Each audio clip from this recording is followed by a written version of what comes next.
ایک کسان نے ایک کتا پال رکھا تھا جو بہت ہی وفادار تھا۔ وہ کتا اس کسان کے گھر اور مویشیوں کی دیکھ بھال رکھتا تھا۔ وہ کسان بھی اس کتے کو بہت چاہتا تھا۔ ایک دن ایسا ہوا کہ کسان اپنے چھوٹے بچے کو گھر اکیلا چھوڑ کر کسی کام کے لیے تھوڑی دیر کے لیے باہر چلا گیا۔ کسان کی غیر موجودگی میں ایک بھیڑیا گھر گھس آیا اور اس نے بچے پر حملہ کرنا چاہا، لیکن کتا جھپٹ کر درمیان میں آ گیا اور بڑی دلیری سے اس بھیڑیا کا مقابلہ کیا۔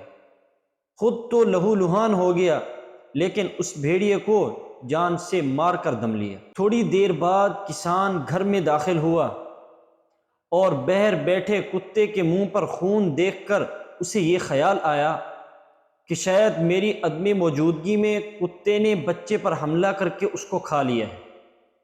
یہ خیال آتے ہی اس کو غصہ آ گیا اور وہ غصے سے پاگل ہو گیا اور بے سوچے سمجھے اپنے وفادار کتے کو جان سے مار ڈالا۔ جب کسان گھر کے اندر گیا اور کمرے میں جا کر دیکھا کہ بچہ صحیح سلامت ہے، کھیل رہا ہے اور اس کے قریب ایک بھیڑیا مرا ہوا پڑا تھا، تو کسان کو سمجھ آیا کہ اس کے وفادار کتے نے اپنی جان سے کھیل کر بھیڑیے کا مقابلہ کیا اور اس کو جان سے مارا اور بچے کی جان بچائی۔